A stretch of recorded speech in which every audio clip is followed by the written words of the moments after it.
Bonjour à tous, bonjour à toutes, je reviens aujourd'hui en vidéo pour répondre à la foire aux questions que j'ai lancée sur Instagram. Comme vous êtes une vague de nouveaux abonnés sur mon compte Instagram, je me suis dit que par là-bas j'allais lancer une foire aux questions pour que je réponde aux questions qui me sont régulièrement posées en mail privé et j'ai pas forcément le temps ou l'envie de répondre en long en large.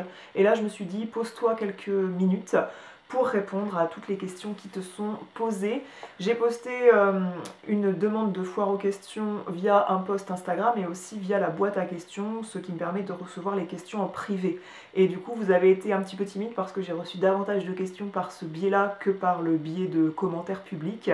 Je vais y répondre, j'ai dégagé 3 catégories de questions. Donc il y a des questions tout d'abord sur ma personnalité, mes goûts, des questions sur ma vie de maman, l'éducation, la parentalité. Troisième volet, il y a des questions sur mon blog et ma vie professionnelle, et c'est particulièrement sur ma vie professionnelle que vous avez été très curieux et curieuse.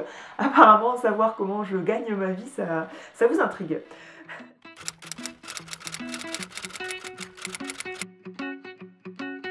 Il y a eu pas mal de questions culture, donc les dernières séries que j'ai vues. Au lieu de faire une vidéo favori random, j'ai fait un article, je lis, j'écoute, je regarde, et c'est peut-être un thème que finalement je vais passer en vidéo pour les favoris random prochainement. Dans cet article, je parlais de la série Good Girls, qui est l'histoire de 3 femmes qui ne roulent pas sur l'or, qui sont mères de famille, qui ont des jobs assez précaires ou alors elles sont mères au foyer. Elles ont besoin d'argent pour différentes raisons, pour vivre et parfois pour payer un traitement à un enfant, etc. Pour le coup, elles décident de braquer un supermarché pour obtenir de l'argent. Et ça va dégager sur une série de péripéties avec beaucoup de suspense, beaucoup d'intrigue, et c'est ça qui est marrant parce qu'au début ça paraît tout gentillet avec beaucoup d'humour, mais il y a aussi une série à suspense qui va se dégager de ce premier événement. J'ai également terminé la dernière saison de 13 Reasons Why qui parle du meurtre de Bryce, et toute la série traite de l'enquête sur son meurtre. Alors je vous spoil pas du tout parce que dès le premier épisode on sait que Bryce s'est fait assassiner. Et il y a un nouveau personnage qui raconte, alors moi j'ai eu du mal à adhérer à ça avec cette nouvelle jeune femme qui apparaît dans la série et puis elle sort de nulle part et finalement c'est elle qui prend de tout raconter. Alors ça me gênait, je disais d'où elle sort celle-là. Et finalement j'ai adhéré peu à peu au personnage et je trouvais que ça s'imbriquait bien dans le scénario. J'ai trouvé cette saison moins dure que les autres à regarder. Les autres saisons, il y avait des scènes qui étaient limite insoutenables. Et là, c'était quand même plus facile. Il y a un soir où je vous ai demandé des suggestions de séries. Vous êtes plusieurs à m'avoir recommandé Plan Cœur. Et là, ça a été un fail total pour moi. Au bout des 3/4 d'un premier épisode, j'ai dit non, on coupe. Pour moi, à mon goût, ça fait un peu sitcom français. Voilà, ça faisait série française, tournée à la française, avec une histoire pas franchement passionnante. J'ai regardé également, sous vos recommandations, je crois que ça s'appelle Uncredible. C'est une enquête sur un viol. Il y a une jeune fille qui se fait violer, et il se trouve que c'est par un violeur en série, et elle ne va pas être crue parce que c'est une fille qui a des tuteurs, enfin qui est en foyer, et pour le coup, il la juge pas comme être digne de confiance. Et on va pas croire à son histoire, mais il se trouve que plusieurs années plus tard, il va y avoir d'autres viols par ce même homme, donc on va suivre l'enquête. Quelles sont les dernières lectures inspirantes que tu as pu lire? Donc je vous renvoie encore sur cet article. J'ai lu Souvenir de marée basse de Chantal Thomas, donc pas la créatrice de lingerie bien sûr, mais la célèbre auteure, et sur ma table de chevet, et j'écoute sur Audible Les lois naturelles de l'enfant. Donc Souvenir de la marée basse, c'est autobiographique de Chantal Thomas, où elle parle de sa mère qui était passionnée de natation, quasiment davantage passionnée de natation que par sa propre fille, donc c'est un récit vraiment très beau à lire, c'est extrêmement bien écrit. Et Les lois naturelles de l'enfant par Céline Alvarez, qui a écrit un livre sur les tests qu'ils ont fait dans une zone d'éducation prioritaire. En maternelle, ils ont testé des méthodes d'éducation qui se sont avérées très prometteuses, et elle décrit tout ça. Et comme la nouvelle institutrice de mon fils a dit qu'elle était beaucoup inspirée par ce livre, ben, j'ai tenu à le lire, enfin à l'écouter du moins, et j'adore, je trouve ça vraiment très inspirant, autant si on est professionnel qui agissent près des enfants, autant si on est mère de famille, je trouve ça très intéressant. Es-tu plutôt sucré ou salé? Je suis carrément sucrée, moi je suis très gâteau, très dessert, je pourrais me nourrir uniquement de sucré. Mes paroliers favoris, donc j'adore le compositeur de Kyo, j'adore ce mec, j'adore comment il écrit, j'adore sa façon d'être sur scène, et c'est un concert que j'aimerais beaucoup voir, mais j'étais enceinte ou juste accouchée de Juliette quand il repassait en tournée, là, donc ça n'a pas été possible. Francis Cabrel, je trouve que c'est un poète, ce mec.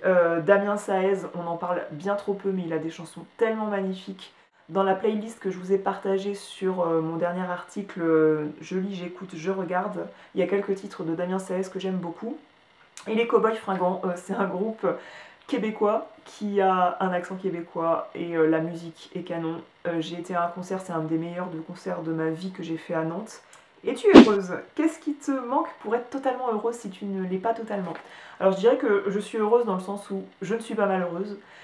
J'ai un toit au-dessus de ma tête, j'ai des enfants qui sont magnifiques, en bonne santé, voilà, j'ai de quoi manger dans mon assiette, donc de ce point de vue-là, je pourrais dire que je suis heureuse. Après, est-ce qu'il faut se satisfaire de si peu? Je pourrais voyager plus, je pourrais découvrir le monde plus, je pourrais avoir plus d'amis de qualité bien sûr, hein, parce que c'est pas la quantité qui y fait. Je dirais que ce qui me manquerait pour être totalement heureuse, ce serait que bah, comme tout le monde, il y a des personnes qui vont me pourrir un petit peu la vie, dans ma vie, et si ces personnes arrêtaient un petit peu leur jeu de pourrir la vie des autres, ça m'arrangerait, je pense.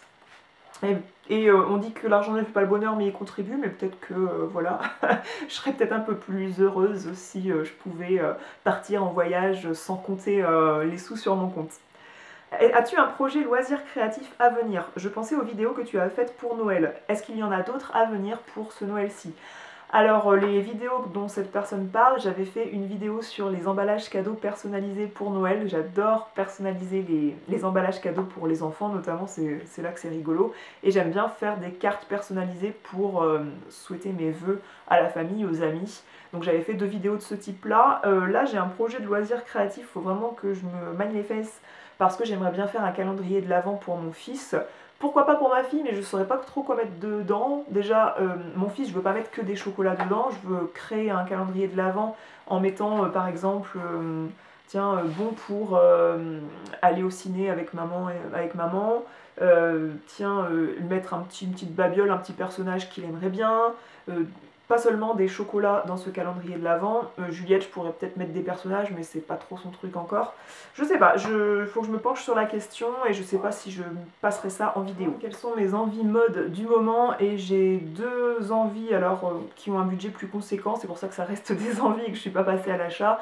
Donc j'aimerais bien une paire de Jensen de chez Acne Studio, c'est une paire de Chelsea Boots et moi les Chelsea Boots noirs c'est une paire de chaussures, un basique à avoir dans sa garde-robe pour l'automne et l'hiver, et j'aimerais là avoir une belle paire de ce type de chaussures. J'aimerais bien un trench beige, là, faut pas que je laisse passer l'automne, sinon c'est pas un truc qui est assez chaud pour l'hiver, donc si je l'achète c'est maintenant ou pas du tout. Où en es-tu côté sport? Alors, voulez-vous que je pleure maintenant ou... Côté sport, j'ai repris le pilates, c'est vraiment un sport auquel je me tiens, je me surprends moi-même à me tenir autant à un sport depuis plusieurs années maintenant. Je vais pas vous décrire ce qu'est le pilates parce que j'avais fait un article dédié sur mon blog et c'est une technique de sport que j'adore.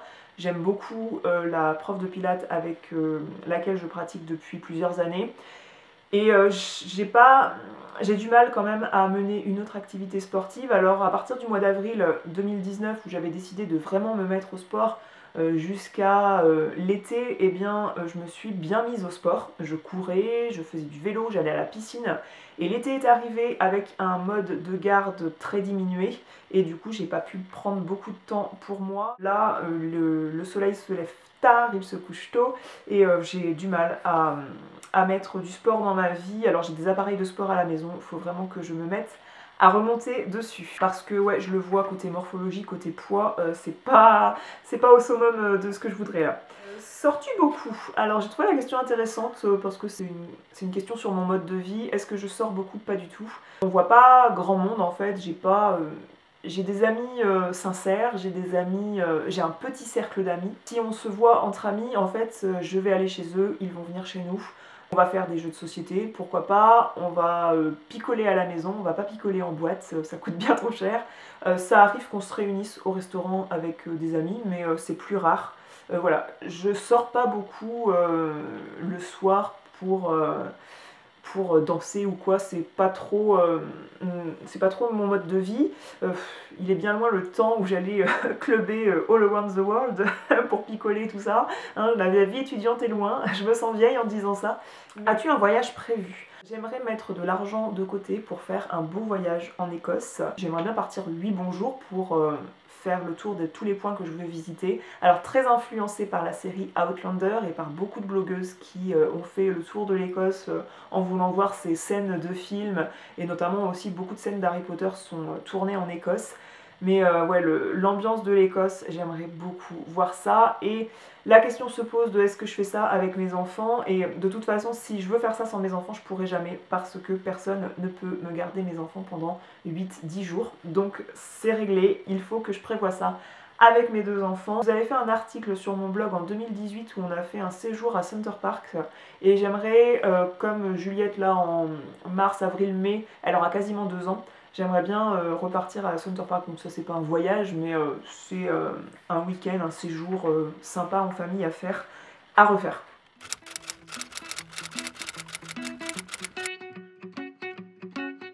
J'ai noté une question alors qui a suscité un petit peu de mouvement dans les commentaires sous le post foire aux questions que j'avais lancé. Vois-tu un 3e bébé? Désolée si c'est trop personnel, si oui, pas de souci. Une d'entre vous a commenté le commentaire de cette personne en disant que c'était un petit peu déplacé. Alors, je trouve ce genre de questions déplacées quand on pose la question à quelqu'un, à un couple qui n'a pas encore d'enfant, de demander alors c'est pour quand l'enfant, et quand les gens sont insistants avec ça. Parce que on ne sait pas si ces personnes ont des problèmes de fécondité, on ne sait pas s'ils ont des problèmes, voilà, pour faire un enfant. La question qui me dérangerait plus, ce serait si je réponds oui, on va avoir un 3e bébé, non, on va pas avoir un 3e bébé. La question suivante qui me dérangerait, ce serait pourquoi? J'ai envie de dire, ça ne te regarde pas. Est-ce qu'on va avoir un 3e bébé? En fait, j'y ai déjà répondu pendant tous mes vlogs de seconde grossesse. J'ai beaucoup répété que ce serait sûrement la 2e et dernière grossesse que je vivrais, donc j'en profitais à fond. Et pour le coup, je prévois pas de 3e enfant. D'ailleurs, pour prévoir un autre enfant, il faut être 2, un couple. Donc, par rapport à la question, n'as-tu pas le blues de te dire que tu n'auras plus de baby? Alors, moi, j'ai beaucoup connu lors de mon postpartum, et on me demande aussi si j'ai eu un postpartum heureux. As-tu bien vécu ton postpartum? Moi, j'ai vraiment vécu le syndrome du ventre vide. Ça a été très angoissant pour moi, très difficile de ne plus me sentir enceinte. Je pourrais en reparler dans un autre article, mais entre vivre l'allaitement d'un second enfant avec un premier qui est très demandeur, ça aussi j'en ai parlé. J'avais évoqué aussi le sujet de la difficulté du postpartum dans un article qui s'appelle 15 questions à poser à une jeune mère pour l'achever en fait. C'était un article rédigé sur un ton humoristique, mais c'était du vécu. C'est plus à la limite le manque de me dire que je porterai à nouveau la vie, plutôt que d'avoir vraiment, réellement l'envie et la possibilité de faire un 3e enfant, parce que on dit que le côté matériel n'est pas important, mais la maison où je suis actuellement ne peut pas facilement loger un 3e enfant, même pas du tout. Financièrement, faut déjà assumer 2 enfants. Les frais scolaires, les frais d'habillement, de nourriture, tout ça. Assumer un 3e enfant, c'est quand même quelque chose de financier. Et aussi, voilà, faut pouvoir penser aussi un petit peu à soi. Et en ce moment, j'ai beaucoup de mal à prendre du temps pour moi. La crise la plus difficile de ton grand que tu aies eu à gérer? Finalement, je me suis dit, bah, j'ai peut-être pas autant à me plaindre que ça de son caractère, parce que oui, il fait des crises, mais je me souviens pas de crise mémorable, catastrophique qui me reste en travers de la gorge et que j'ai eu la honte, pas du tout, parce que je prends ça avec beaucoup de recul sur le cerveau, le développement du cerveau de l'enfant. J'ai eu une fois la crise dans un magasin, mais finalement ça a été très court parce que j'ai su accueillir ces émotions et le canaliser finalement, parce qu'ils avaient sorti les chocolats de Pâques et que du coup ils voulaient que je prenne des chocolats de Pâques dans le supermarché et que moi je ne voulais pas mettre ça dans mon caddie. Donc j'ai eu la crise à quasiment se rouler par terre et on m'a regardé bien sûr avec beaucoup d'attention, et c'est là que l'enfer c'est les autres parfois. Mais non, j'ai su gérer, je me suis mis à sa hauteur, j'ai détourné son attention autant que possible, je l'ai calmé, gros câlin pour une dose d'endorphine et puis le canaliser. Mais ça m'a pas traumatisé plus que ça.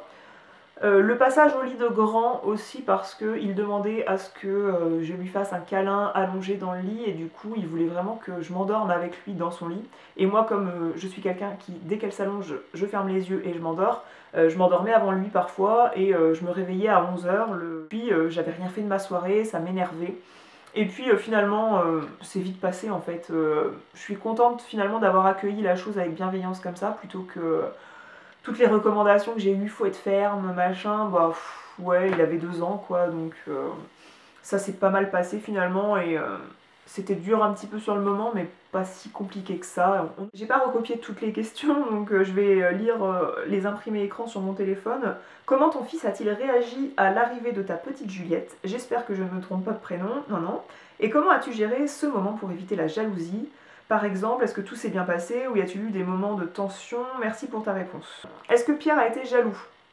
Pas jaloux, vraiment à bouder quand on prenait Juliette, quand on passait du temps avec Juliette, mais à faire extrêmement, à essayer d'attirer l'attention sur lui en faisant le fou, mais de manière très excitée en fait.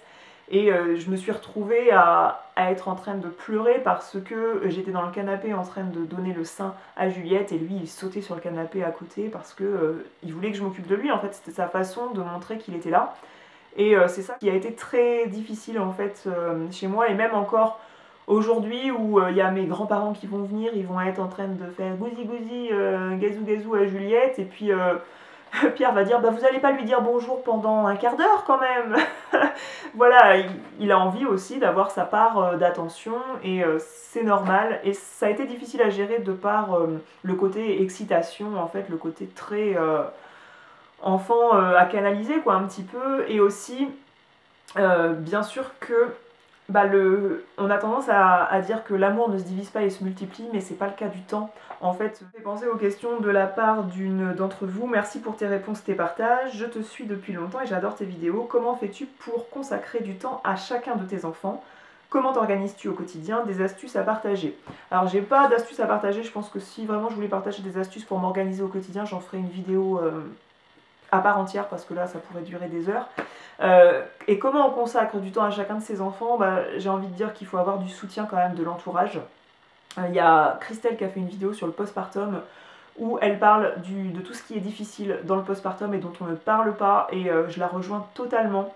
Moi, ce qui a été difficile pour moi, donc je réponds à toutes les questions un peu largement, c'est-à-dire que moi, le postpartum, ça a été difficile parce que je me sentais inefficace, j'avais l'impression que je n'assurais pas. Je n'arrivais plus à gérer mon linge, je n'arrivais plus à gérer mon ménage et quand on vit dans la maison, moi je travaille de la maison la plupart du temps, aux 3/4 de mon temps. Quand il y a les enfants tout un été, parce qu'elle est née en août, il y avait la rentrée à gérer, la propreté de mon grand à gérer. Bref, je me suis sentie mais vraiment mauvaise mère, je me suis sentie incapable, mauvaise ménagère entre guillemets, et alors que je n'étais pas maniaque, je devenais de plus en plus maniaque et je me mettais une pression de dingue. Et Christelle disait que ouais c'est bien beau de dire on lâche prise, mais finalement quand tu lâches prise, tu dis bon bah c'est pas grave, je laisse cette panière de linge, je ne la range pas, je ne la plie pas, je ne la repasse pas tout de suite. Et bien ensuite il y a l'autre panière de linge, l'autre lessive qui va se rajouter par-dessus et on aura le double de choses à faire. Donc finalement, faut pas s'en faire des montagnes, mais finalement ça devient une montagne de choses à réaliser. Et moi c'est ça qui est le plus difficile avec 2 enfants. Alors d'une part, c'est de pouvoir consacrer du temps à chacun des deux. Par exemple en ce moment je culpabilise parce que mon fils est très demandeur de l'apprentissage de la lecture et de l'écriture. Il voudrait que je passe du temps à lui dire par quelle lettre commence tel mot, que je lui écrive sur une ardoise, que je lui écrive sur une feuille, que je lui montre comment on écrit telle ou telle lettre. Et parfois, bah, je suis obligée de lui dire non, je suis obligée de lui dire bah là, il y a Juliette qui se réveille de la sieste, je dois lui faire prendre son goûter, je dois la prendre. Là, je ne peux pas, je suis en train de changer une couche, je suis désolée, je vais faire ça après. Ça m'arrive de dire on fait ça après et finalement ma fille se réveille plus tôt, je ne peux pas faire le truc que j'ai quasiment promis de faire, et ça c'est horrible de promettre quelque chose à un enfant et puis on peut pas, donc j'évite maintenant de toutes ces promesses. Et du coup voilà, le temps ne se multiplie pas et ça par contre il faut lâcher prise là-dessus, de se dire bah je pourrais pas me couper en deux. Donc soit t'as du soutien de l'entourage, et moi c'est ça que j'ai pas en fait. Quelle est ton organisation de la journée avec les enfants? Arrives-tu à avoir du temps pour toi et du temps pour toi et ton chéri et du temps avec tes amis? Donnes-tu parfois les enfants pour une soirée? Passes-tu beaucoup de temps sur les réseaux et en moyenne vers quelle heure que te couches-tu? Tu auras compris la problématique, le temps pour soi. Par exemple, ma meilleure copine, ça fait plusieurs fois qu'elle aimerait bien passer prendre le thé. Alors il y a aussi le concept que le fait que je travaille chez moi, on croit que je suis toujours disponible, mais c'est pas forcément le cas. Mais j'aimerais beaucoup pouvoir lui dire oui, mais j'ai pas le temps. On devrait aller manger ensemble et ça fait déjà maintenant, je crois que la dernière fois qu'on y est allé c'était il y a 2 mois et ça faisait déjà très longtemps qu'on n'avait pas fait ça. Ça faisait 1 an qu'on n'avait pas fait ça je crois. Du temps en amoureux, bah, ça c'est très très difficile. Et donnes-tu parfois les enfants pour une soirée? Il n'y a pas de personne de ma famille disponible pour que bah là je peux pas aller chercher mon fils à l'école, est-ce que tu peux y aller pour moi? Non, j'ai pas cette aide là. Mon fils n'a jamais passé un week-end ou une semaine à dormir chez quelqu'un. J'ai pas ce système là et du coup c'est dur parce que moi j'ai tendance à dire qu'il faudrait un village pour élever des enfants parce que plus on est nombreux, moi je pense que plus on a d'aide, d'accompagnement, mieux c'est. Si vous voulez offrir un cadeau de naissance à des amis, offrez-vous, vous en fait, offrez-leur des heures de ménage, proposez-leur de faire les courses, proposez-leur d'offrir quelqu'un qui vient leur faire les carreaux, qui vient leur faire le ménage, proposez-leur de venir leur faire un repas. Leur offrez pas forcément d'aller au restaurant parce qu'ils n'auront pas forcément envie de lâcher leur gosse, mais offrez-leur votre temps et c'est ce qu'il y a de plus précieux parce que Dieu sait que quand on rentre de la maternité chez soi avec un bébé, que bah, le père il bosse, il est dans ses occupations aussi, hein, il y a beaucoup de commentaires que je vois comme ça où bah, laisse tes enfants un petit peu à ton chéri, histoire de prendre du temps pour toi c'est important mais c'est pas toujours possible, il y a des gens qui travaillent vraiment comme des dingues et qui n'ont pas des horaires faciles à combiner avec le fait de garder les enfants, bien sûr que ça arrive mais moi aujourd'hui j'ai l'impression que j'ai pas assez de temps pour moi, j'aimerais me poser 3 minutes, faire mes albums photos de scrapbooking, j'aimerais aller voir un ciné quelque part, ça fait longtemps que j'ai pas vu un film au cinéma, j'aimerais aller boire un coup avec une copine, j'aimerais faire une soirée en amoureux, un bon resto où on peut aller vraiment dans un resto assez huppé par exemple, où c'est pas forcément facile avec des enfants qui sont bruyants. Parce qu'on a l'impression parfois avec des enfants qu'on a juste le droit d'aller à la cafétéria et c'est assez chiant parce que je suis pas branchée cafétéria. Et ouais, c'est très dur, le postpartum c'est difficile. Avant de faire des enfants, soyez bien soudés dans votre couple parce que ça peut fragiliser un couple d'avoir des enfants. Il y a vraiment, faut vraiment se rappeler pourquoi on est ensemble. C'est difficile, 2 enfants, et c'est là que je vois à quel point c'était facile un enfant, et sachant que mon fils n'a jamais eu de problème pour dormir, à 3 semaines à l'été il faisait ses nuits, le seul problème qu'il a eu pour ses dents c'est un petit peu les joues rouges et les fesses un peu rouges, mais vraiment très peu, et il était ultra facile. Donc pour le coup, là, elle est hyper facile aussi franchement Juliette, mais elle est un peu plus chouineuse, un peu plus à montrer en râlant un petit peu tout ce qui ne va pas. Il y a son frère qui va l'embêter, donc elle sait exprimer que voilà, c'est difficile. Et du coup, non, du temps pour moi, bah, j'en ai très peu. Surtout, je suis peu entourée pour garder mes enfants. Et comment je fais pour répondre à la question, pour accorder du temps à chacun? Moi, je trouve ça important. Quand ils ont une différence d'âge comme ça, on ne peut pas faire la même chose avec les deux. Je trouve ça important de consacrer du temps seul avec chacun. Et pour le coup, bah, je gère avec les horaires de crèche et d'école, c'est-à-dire que là, mon fils est en vacances scolaires, j'ai quand même conservé 2 jours par semaine en crèche pour ma fille, comme ça je peux passer du temps à faire des activités seule avec mon fils et puis à continuer mon travail. Et aussi, bah, quand mon fils est à l'école, il y a beaucoup de jours où je mets pas ma fille à l'école pour avoir du temps seule avec elle. Et croyez-moi, elle le remarque, hein, quand je passe du temps seule avec elle, mais on voit qu'elle est beaucoup plus épanouie, beaucoup plus lente, elle est très proche elle est très câline, ils me l'ont dit à la crèche, ils n'ont jamais vu un bébé aussi câlin. Et pour le coup, pour reparler de la jalousie de mon fils par exemple, c'est vrai que je ne peux pas, quand il est là, passer du temps seul avec ma fille, profiter de ma fille seule, la voir vraiment évoluer seule. Il aime s'imposer dans le truc et on ne peut pas lui interdire, ça reste une fratrie. Et pour moi, interdire qu'il s'implique, eh bien, c'est le meilleur moyen qu'il ne soit pas hyper fraternel. Donc voilà, c'est un équilibre à trouver. tout est une question non pas seulement d'organisation mais d'équilibre à trouver et ça vient tôt ou tard. Et j'en reviens au partage d'astuces sur l'organisation, bah, c'est très difficile puisque l'équilibre avec des enfants en bas âge comme ça, il peut être rompu à tout moment.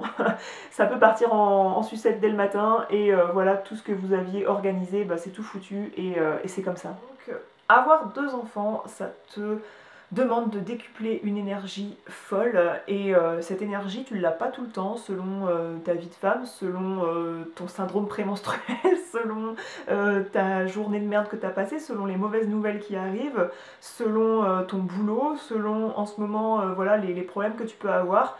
C'est très dur chaque jour de devoir décupler cette énergie que tu es forcé de décupler parce que quand t'es maman, tu aimes tes enfants, tu veux le meilleur pour tes enfants et tu vas forcément te faire passer après, tout le temps en fait, jamais tu te mets sur pause, jamais tu peux te mettre en veille.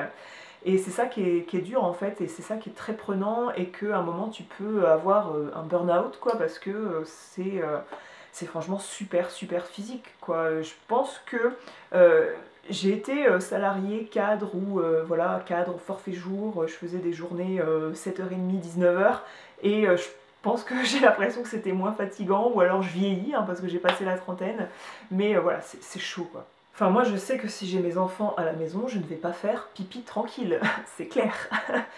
Question suivante, on me demande, tu choisis quoi comme plat pour ton fils au resto? Alors je pense que ça fait écho à une vidéo où j'avais parlé comment faire manger des légumes à des enfants. Je parle beaucoup de l'alimentation, enfin beaucoup. Ça fait longtemps que j'ai pas fait une vidéo, une retour de course ou une semaine dans mon assiette, mais je vous avais montré que on essaye en tout cas à la maison de manger assez équilibré. Donc comme je pense sincèrement que si vous allez au resto, autant en tant qu'adulte, on n'a pas la même dépense calorique qu'un enfant, hein, on va plus accumuler les graisses et les sucres hein, quand on est adulte, hein, on ne peut pas manger tout ce qu'on veut comme quand on était gosse.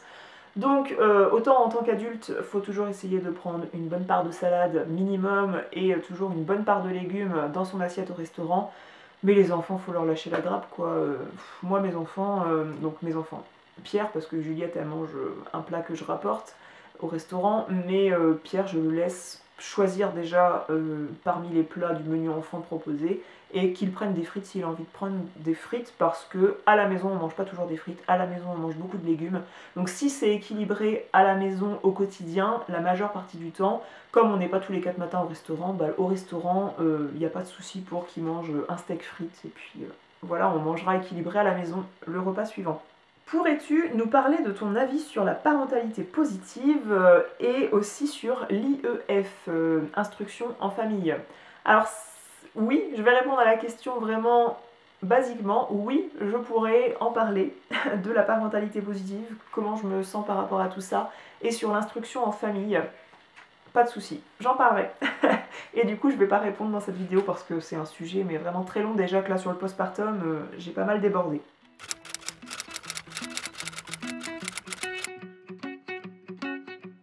J'ai eu pas mal de questions sur les sujets que j'allais aborder sur mon blog et on m'a beaucoup dit « J'ai adoré ta dernière vidéo déco sur du coup l'aménagement de la salle à manger et mon entrée, est-ce qu'il y en aura d'autres ?»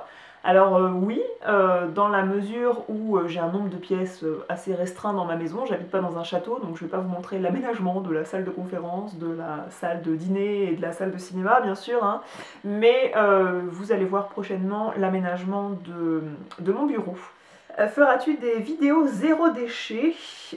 J'ai l'impression que c'est la mode en ce moment. Alors, je trouve que sur YouTube, sur les réseaux sociaux, il y a beaucoup de concepts écolo-bobo qui sont avancés. Dans le fond, il y a la majeure partie de moi qui trouve ça très bien, parce que moi je ne ferai pas de vidéo zéro déchet parce que ça revient toujours au même en fait. On parle d'utiliser des microfibres à la place des sopalins, d'utiliser... moi je parle toujours d'utiliser le bon vieux gant de toilette à la place de parler de tous ces trucs, les lingettes réutilisables là. Voilà, on parle de ne pas utiliser les sacs plastiques, alors il y a les sacs vrac qui peuvent être utilisés, tout ça. Et on en revient toujours au même. Et fondamentalement, bah moi je trouve ça bien de parler de tout ça parce que plus on véhiculera des messages de ce type, et bien plus ça inspirera du monde, peu importe si la personne qui en parle finalement, est-ce que c'est en accord avec tout le mode de vie qu'elle présente. De ce point de vue-là, bah, je trouve ça cool. D'un autre point de vue, il y a une petite partie de moi quand même qui dit que bah, pourquoi l'influenceur mode, l'influenceuse mode, elle va parler de zéro déchet quoi, parce que il y a un moment c'est du foutage de gueule. Est-ce que vous allez aller regarder, écouter les conseils en parentalité positive d'une nana qui juste avant a montré qu'elle collait une tarte à son gamin? Non. Bah là, le secteur de la mode, c'est quand même l'un des 3 secteurs industriels les plus polluants au monde. Alors il y en a peut-être qui vont dire, bah ouais tu fais ta connasse là, excusez-moi j'ai pas trouvé d'autres termes. Mais voilà, il y a une grande partie de moi qui me dit bah ouais c'est top d'entendre parler de ça, c'est bien, ces personnes qui parlent de ça, bah elles vendent pas de la drogue devant l'école primaire non plus, hein, faut pas abuser, c'est pas des mauvaises personnes de parler de ça. Mais il y a un moment j'ai l'impression que c'est de l'autosatisfaction, c'est de l'auto-félicitation en fait, c'est pour s'auto-congratuler un petit peu.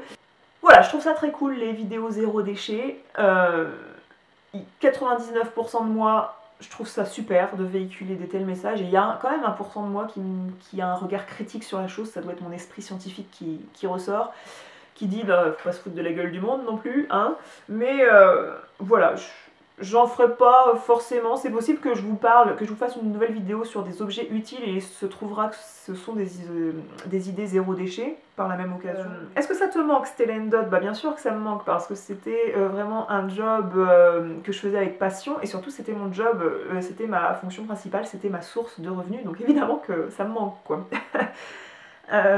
Quelles ont été tes études? Je crois on m'a demandé à un moment donné, on m'a demandé quelles ont été mes études et quels étaient mes résultats. Donc mes résultats scolaires, je présume. J'ai mon brevet des collèges, je l'avais eu en avance, c'est-à-dire que j'avais pas besoin de le passer pour l'avoir, j'avais de l'avance sur les points. Ensuite j'ai eu mon bac, mon baccalauréat scientifique avec la mention bien, et j'ai un DUT en chimie. J'ai une licence en chimie analytique et un master en gestion des risques chimiques et également en qualité appliquée à l'agroalimentaire. Voilà, voilà. Et j'ai eu ça aussi avec la mention bien. Voilà. Quel job aurais-tu aimé faire? Alors j'aurais adoré être... Alors ça rejoint la question... Si tu te retrouvais de nouveau à tes 18 ans, est-ce que tu ferais d'autres études? Quel parcours d'études choisirais-tu? Alors j'aurais sûrement aimé être sage-femme, je trouve que c'est un métier magnifique. Et je pense que j'aurais été capable parce que j'avais des résultats scolaires très bons et que j'ai fait des études scientifiques. Donc voilà, j'ai évolué là-dedans et que j'aurais pu évoluer dans ce métier-là à condition bien sûr de vouloir être dans le secteur médical et ne pas tomber dans les pommes à la moindre vue de la goutte de sang et puis d'être assez altruiste, je pense, pour travailler dans le milieu médical. Et j'aurais adoré être monteur vidéo, genre les personnes qui font les montages vidéo pour les publicités, pour les bandes annonces de films, qui font des montages vidéo de mariage, alors ça je pourrais encore le faire, hein, pourquoi pas, une reconversion. Et être photographe aussi, pourquoi pas, photographe d'événements comme ça, des événements de mariage et tout. Je pense que c'est des métiers qui m'auraient plu. Qu'est-ce que le management de la qualité? Tu en as parlé plusieurs fois comme étant ta fonction de base et ça ne me parle pas trop. C'est un système qui travaille avec tout vraiment les services techniques de l'entreprise. On va travailler avec la production, la R&D, donc recherche et développement, on va travailler avec la logistique, la supply chain, et on va travailler avec les services achats. Le management de la qualité, le système de management de la qualité de l'entreprise, qu'on fournisse un produit ou un service, on doit veiller à ce que le produit ou le service fourni soit conforme au cahier des charges établi avec le client, mais aussi conforme à la réglementation en vigueur, conforme aux référentiels qui sont mis en place dans l'entreprise. Par exemple, pour fournir un produit à la grande distribution, on va être certifié IFS, par exemple, pour pouvoir vendre son produit à tous les supermarchés possibles. Et on doit veiller à ce que le produit il soit en règle avec tout ça. Aussi, le système de management de la qualité, au travers tous les services techniques, il va mettre en place un système documentaire, notamment pour tracer tout le cycle de vie du produit, et on doit être capable de tracer la vie d'un produit, de tous les ingrédients, de la fourche à la fourchette. Donc par exemple, si vous êtes dans une entreprise de plats préparés, on va devoir retracer d'où vient chaque moindre grain de sel, Et du coup, il faut avoir beaucoup de relations avec les fournisseurs pour obtenir leur documentation. Si dans le plat préparé il y a des carottes, on doit savoir de quelle parcelle de champ et vient la moindre carotte et quand est-ce qu'elle a été récoltée. Et avoir aussi tous les enregistrements, puisque le système qualité, il va mettre en place tout un système d'enregistrement pour enregistrer tous les contrôles des points critiques de la fabrication du produit. Donc ça peut être les points de contrôle, ça peut être par exemple, il faut respecter, si votre pot de yaourt il fait 90 grammes, eh bien il faut respecter ce poids. Donc il y a tout un système d'enregistrement, de pesée qui est fait pour respecter, alors je vous fais la version simplifiée, hein, mais il y a tout un système d'enregistrement à mettre en place comme ça. Après, le responsable qualité aussi met en place tout le système d'analyse qui va être fait sur le produit. Donc par exemple, si vous êtes sur des produits laitiers et que vous recevez votre lait, pour prouver qu'il est bio, il y aura des contrôles sur les antibiotiques sur ce lait. Si vous êtes sur une entreprise qui travaille les pommes, régulièrement vous allez faire les pesticides, les fongicides, tout ce qui est mycotoxines aussi sur les pommes. Bref, tout le système analytique qui va être mis en place sur les produits, autant sur les ingrédients que sur les produits finis, que sur les produits en cours. Eh bien c'est le système de management de qualité qui gère tout ça. Une autre question qui s'est rajoutée: qu'est-ce qui t'a fait sauter le pas de l'entrepreneuriat? Est-ce l'envie d'un équilibre familial vie professionnelle? Et t'y es-tu retrouvé malgré la dose d'investissement? Alors moi ça s'est fait de fil en aiguille, c'est-à-dire que quand j'ai entrepris de m'inscrire chez Stella & Dot, c'était vraiment pour le plaisir, parce que j'avais flashé sur les bijoux, je me suis dit je vais pas pouvoir tout m'acheter, donc je me suis dit tu vas en vendre pour voilà, rentrer dans le système un peu, d'avoir toujours des bijoux régulièrement comme ça. Je me suis pris au jeu du recrutement, j'ai recruté, je me suis pris au jeu du coaching, l'équipe a fonctionné, ça m'a fait passer des niveaux de carrière et plus ça allait, plus je me prenais au jeu, et c'est ça qui a fait que j'ai commencé à vivre de Stella & Dot en vous en parlant de plus en plus. Et puis je pense que comme j'en parlais avec passion, ça fonctionnait, et idem quand je faisais de la vente à domicile. Et puis mon fils il a grandi un petit peu avec l'entreprise finalement, et puis ça m'a permis quand même de rester davantage à la maison pour pouvoir le garder le plus longtemps possible. Est-ce que je m'y retrouve côté investissement pour cet équilibre familial avec la vie professionnelle? J'ai envie de dire que ça me permet quand même de gérer mon temps comme je veux, c'est-à-dire que pendant les vacances scolaires, je peux être présente, mais si je travaille moins, et du coup il y a moins d'évolution et il y a moins d'argent qui rentre, quoi. C'est un peu le truc de l'entrepreneuriat. Le job le plus chiant que tu aies eu à faire? Alors bien sûr, je pense que je vais citer un job alimentaire que j'ai pu faire quand j'étais étudiante. Donc j'ai travaillé tous les étés quand j'étais étudiante, et j'ai fait de la mise en rayon à Leclerc, au rayon DPH, donc droguerie, parfumerie, hygiène, et c'était pas forcément hyper exaltant. Il n'y a pas de saut-métier, hein, c'est pas du tout ce que je suis en train de dire, mais moi ça m'a pas passionné, et surtout ça me convenait pas du tout me lever à 5h du matin, enfin me lever à 4h pour embaucher à 5h pour mettre en rayon, c'était très difficile pour moi. Je suis pas... j'ai jamais eu un boulot dans ma fonction principale où je devais pointer, et c'est vraiment pas pour moi. Donc voilà. On va en venir maintenant au sujet qui a généré le plus de questions. Alors je vais les lister un petit peu en vrac comme ça. Aimerais-tu vivre de ta chaîne Lime Life, est-ce que ça marche bien? Ensuite, sans indiscrétion, est-ce que ton activité professionnelle Stella & Dot, Lime Life maintenant, te rémunère correctement? Je trouve le concept top pour la vie pro-perso, mais je me demande si c'est bien payé ou pas. Vas-tu poursuivre dans cette activité pro ou te lancer dans un autre domaine? Je pense que, voilà, on m'a beaucoup demandé si Lime Life je m'épanouissais, tout ça. Alors je pense que vous n'avez pas compris, saisi vraiment quelle était ma fonction et comment on gagnait vraiment sa vie avec la vente à domicile. Ça, je sais que beaucoup de monde ne sait pas, parce que avec toutes les personnes que j'ai pu recruter quand je faisais Stella & Dot, je sais que les personnes ne comprennent pas comment une activité de vente à domicile permet de gagner sa vie. Et aussi beaucoup, il y a plein de blogueuses qui ont fait des vidéos sur comment on gagnait sa vie avec son blog ou sa chaîne ou quoi, et apparemment ça paraît encore abstrait. Donc est-ce que j'aimerais vivre de ma chaîne et de mon blog? Alors je tiens à expliquer que jusqu'au mois d'avril 2019, c'est-à-dire jusqu'à la fin de Stella & Dot, vous pouvez considérer que je gagnais ma vie grâce à mon blog et ma chaîne, parce que j'avais Stella Dot, donc c'était une activité de vente à domicile en bijoux, mais qui permettait d'avoir une boutique en ligne. Et il y a déjà plusieurs mois, voire plusieurs années que je ne faisais plus de vente à domicile vraiment. Parfois j'ouvrais les portes de chez moi où j'accueillais des clientes régulières pour faire des ventes chez moi, mais je n'allais plus chez des particuliers pour faire des ventes à domicile parce que mes ventes en ligne me suffisaient. Je précise que la vente à domicile, je m'y connais quand même bien. J'en ai fait pour mon compte, hein, des ventes chez des particuliers. J'ai même été, je crois que c'était 2016, j'ai même été dans les 3 meilleurs de France qui avaient le meilleur nombre de ventes à domicile inscrites et validées en 2016, donc voilà, j'étais très fière de ça, mais après je me suis satisfaite de la boutique en ligne. Mais je tiens à dire que qu'est-ce qui fait que quelqu'un fait de sa fonction principale la vente à domicile, quelqu'un comme moi j'ai fait pendant 4 ans, c'est pas seulement grâce à ces ventes, et ça c'est la question qu'on me posait souvent quand on me posait des questions sur l'activité Stella Dot, combien je dois vendre de bijoux et d'accessoires pour réussir à gagner 500 € par mois.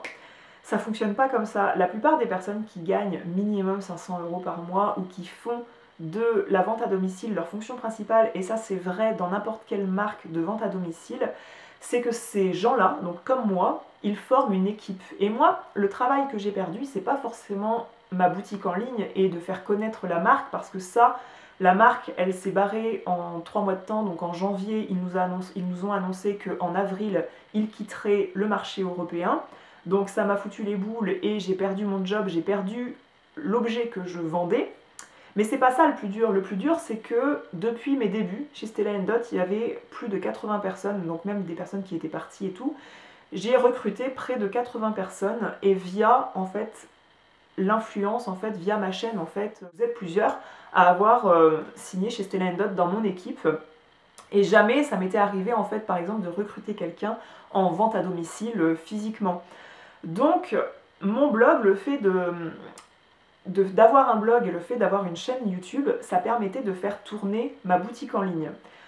Donc, comment gagne sa vie un vendeur à domicile? Eh bien, il forme une équipe. Et bien sûr que, étant donné que le travail pyramidal est interdit, c'est-à-dire que vous n'avez pas le droit de faire travailler des gens pour vous et les faire vendre, et puis vous ne vendez rien et vous gagnez de l'argent, ça c'est interdit. Donc il fallait faire un minimum de ventes. Et si je faisais ce minimum de ventes et que je coachais assez bien mon équipe pour qu'elle assure et qu'elle fasse des ventes, eh bien j'atteignais des niveaux de carrière qui me permettaient de passer des paliers de rémunération. Et ces paliers de rémunération, voilà, moi j'étais devenue associate director, c'était un niveau de carrière assez honorable chez Stella Dot. Et du coup, vous aviez des primes quand vous passiez des niveaux de carrière, donc ça, merci l'équipe. Et bien sûr, il fallait vendre un minimum de produits. Donc moi, j'étais très bonne vendeuse. Vous étiez nombreuses à commander sur Stella Dot et je suis ravie que cette marque vous ait plu autant qu'à moi. Voilà comment quelqu'un fait de la vente à domicile sa fonction principale. En aucun cas, surtout en France, les ventes personnelles suffisent. Il faut former une équipe. Et c'est ça que j'ai perdu, c'est ce travail-là, ce travail de recrutement, ce travail de coaching, parce qu'il ne se passait pas une semaine sans que j'ai une personne de mon équipe par mail, par texto, par téléphone pour coacher ces personnes-là, pour former de nouvelles personnes. Et il y avait tout un travail de recrutement qui était en marche. Et même, il y avait des personnes dans mon équipe qui avaient formé de très belles équipes. Et du coup, c'est tout ce travail-là qui s'est envolé. Et j'en reviens à comment on gagne sa vie sur un blog et sur YouTube. Alors, beaucoup pensent que par exemple, moi, je ne suis pas le profil à gagner ma vie via mon blog et via YouTube parce que par exemple, j'ai peu d'abonnés sur cette chaîne YouTube et du coup, mes vidéos ne génèrent pas des millions de vues. Mais il y a 3 voire 4 façons principales, je ne sais plus combien, de gagner sa vie via un blog. Alors, il y a donc les pubs qui vont passer sur votre blog et sur YouTube, donc les vues. Donc voilà, tous les mois, à peu près, si ça marche bien, Google, donc YouTube, va vous verser une somme d'argent proportionnellement au nombre de vues. Et je ne sais même pas si une personne comme Enjoy Phoenix sait comment YouTube et Google calculent ce paiement-là en fonction des vues. Moi-même, je ne le sais pas. Toujours est-il que ça, moi, ça ne me fait pas vivre. Mais c'est une partie d'argent que j'encaisse dans mon entreprise qui est, donc moi je suis auto-entrepreneur en fait, je suis, pour l'URSSAF, je suis rédactrice web en fait. Donc on peut gagner sa vie comme ça, mais il faut des millions d'abonnés et puis des milliers de vues pour que ça marche. La deuxième façon de gagner sa vie par un blog et YouTube, c'est l'affiliation. C'est-à-dire que moi, je suis affiliée par de nombreuses plateformes à de nombreuses marques. Donc par exemple, si je vous parle d'un rouge à lèvres que j'ai acheté sur Sephora, le lien que je vais vous mettre dans la barre d'infos, il est affilié. Et si et seulement si vous passez par mon lien pour commander ce rouge à lèvres parce que je vous aurais influencé à l'acheter, je vais toucher une commission assez minime. Là, moi, je me rends compte par les chiffres, par mes tableaux de bord sur ces plateformes-là, que je suis quand même influente. Ça m'a permis en tout cas de me rendre compte de ça. Et effectivement, je touche des commissions, mais c'est vraiment très minime. On ne peut pas vivre de ça parce que vous vous rendez pas compte, mais c'est une toute petite commission. Si on touche 3% sur un rouge à lèvres, bah c'est déjà bien. Et du coup, voilà, ça remplit pas un panier de courses tous les mois. Troisième point, il faut vendre quelque chose. C'est le principe avec lequel beaucoup de gens ont du mal, autant en tant qu'abonnés, et certaines personnes ont même du mal eux-mêmes en tant que blogueurs à se mettre à vendre un produit. Mais la troisième façon de gagner sa vie via un blog, via sa chaîne YouTube, c'est de vendre, d'ouvrir une boutique en ligne ou de vendre du contenu, par exemple des personnes qui vendent des programmes sur la parentalité positive, d'autres personnes qui vendent des programmes sur l'alimentation. Ça, c'est la troisième façon de gagner sa vie grâce à l'influence qu'on a via les réseaux sociaux. Et la quatrième façon, voilà, il y en a bien 4, c'est de faire bien sûr des partenariats avec des marques où on va écrire un billet sponsorisé ou une vidéo sponsorisée. Et moi, ça par exemple, j'en ai, mais j'en ai assez peu. Et j'aimerais beaucoup en avoir plus parce que j'ai perdu le troisième volet de rémunération qui était ma fonction principale, c'est-à-dire ma boutique en ligne. Et LimeLife, alors ça me fait rire les questions où on me demande alors ça fonctionne bien? Bah non, ça fonctionne pas LimeLife parce que le conseil n'est pas le même et que le produit Stella & Dot c'était quand même un produit qu'on trouvait pas partout, d'une qualité qui était franchement bien, même s'il y a eu des reproches, il y a toujours, de toute façon si vous commencez à vendre un produit, il faut accepter qu'il y ait des réclamations derrière, hein, ça fait partie du commerce. Faut accepter qu'il y ait des clients chiants et des clients pas contents, ça fait partie du job. Et pour le coup, moi j'ai perdu ça, et LimeLife, non, ça se peut pas que ça prenne aussi bien, il suffit pas d'ouvrir une boutique en ligne et puis que demain, voilà, tout le monde achète, il faut en parler. J'en parle sûrement beaucoup moins parce que autant je suis hyper convaincue des produits, je les adore, mais je suis moins passionnée que ce que j'étais pour Stella & Dot. Et pour le coup, aujourd'hui, voilà, c'est plus difficile pour moi de gagner ma vie grâce à mon blog et à ma chaîne YouTube, alors que, oui, gagner ma vie, blogueur, youtubeur et du coup ma boutique en ligne, c'était mon boulot jusqu'en avril 2019 en fait. Mais en tout cas, j'aimerais beaucoup vivre de mon blog et de ma chaîne en obtenant beaucoup plus de partenariats. Et le problème avec les micro-influenceurs comme moi, c'est que les marques, elles vont beaucoup me contacter, enfin beaucoup me contacter, je reçois beaucoup de choses quand même, je trouve que j'ai un confort de ce côté-là. Je vais très souvent être contactée pour m'offrir des produits et que j'en parle si je veux, mais on va pas forcément m'offrir une rémunération derrière. Parce que, voilà, on va m'offrir des collaborations comme ça, et puis limite la marque, elle se dit, bah oui, elle va être contente, elle va recevoir voilà, une belle montre à 150 balles, elle va pas la refuser, et puis elle va aimer partager ça en photo sur Instagram. Mais finalement, c'est pas ça qui met du pain sur la table, et ça c'est très compliqué.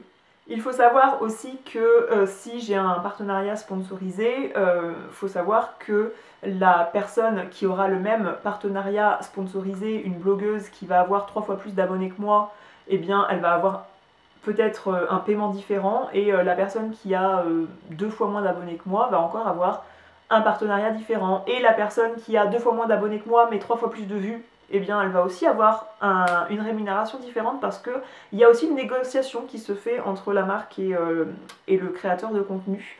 Donc voilà, en fait vous n'avez pas connaissance de combien on a été payé, même moi je ne sais pas combien l'autre a été payé pour réaliser le même job que moi, parce que ça dépend vraiment de l'influence de chacun. D'ailleurs, moi je peux vous dire que c'est pas parce que je reçois quelque chose que j'en parle.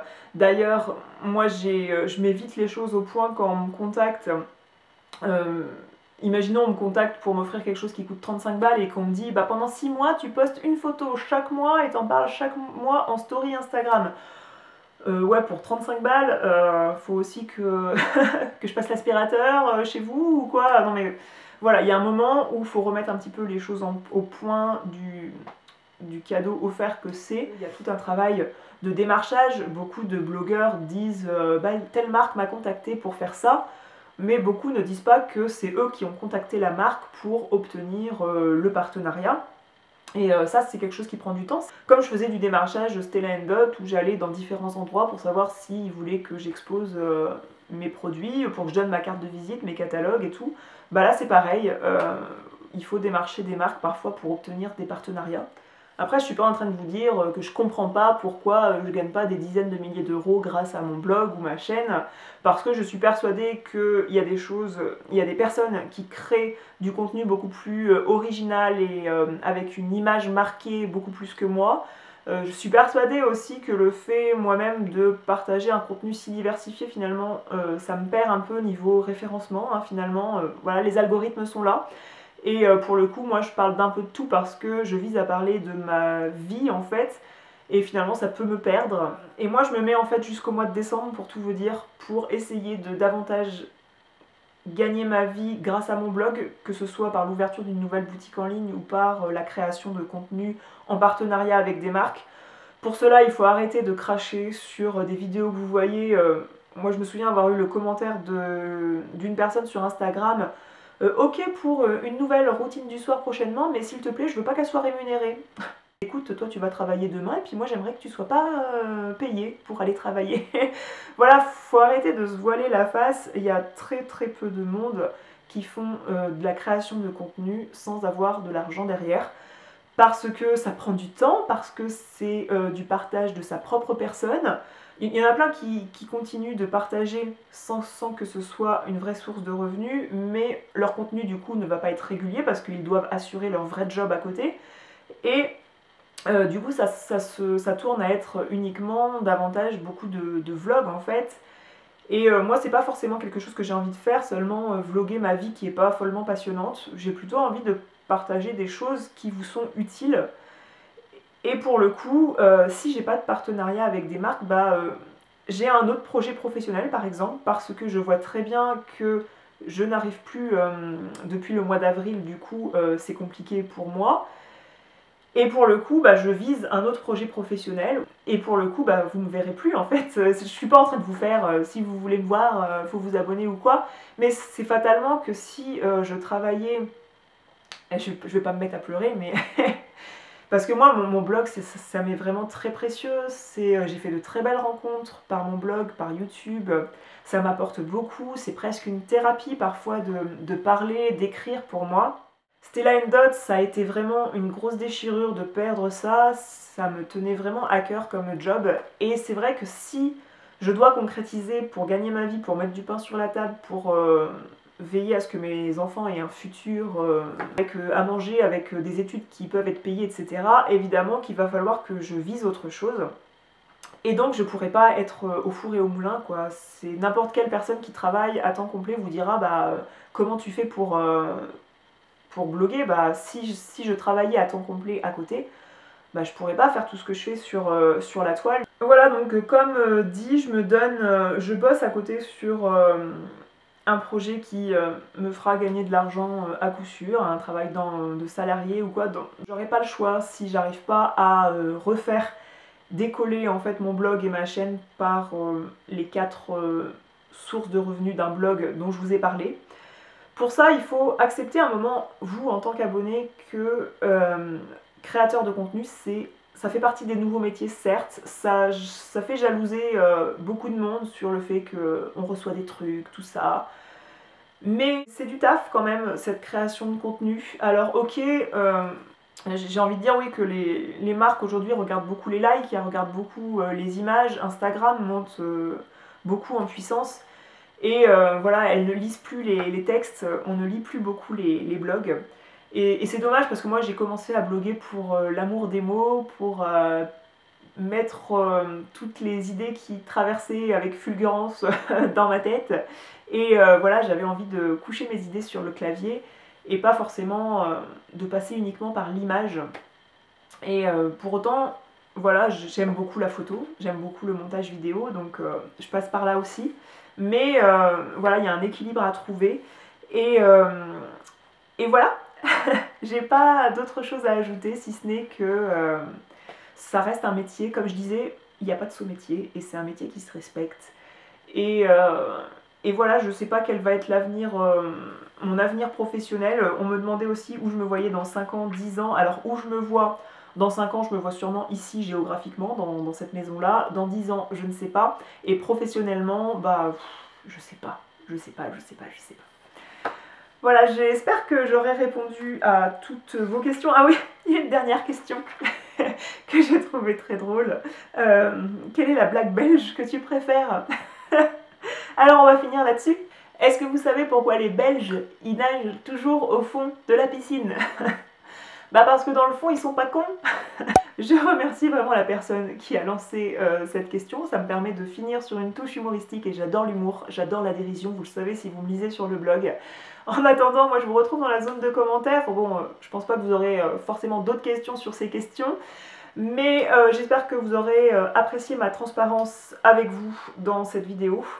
J'espère que vous serez toujours plus nombreux et nombreuses à partager le contenu que je publie ici sur le blog, sur Instagram, et j'espère que ce contenu continue de vous plaire. Et moi je vous dis maintenant à la prochaine et à bientôt pour une autre vidéo. Ciao!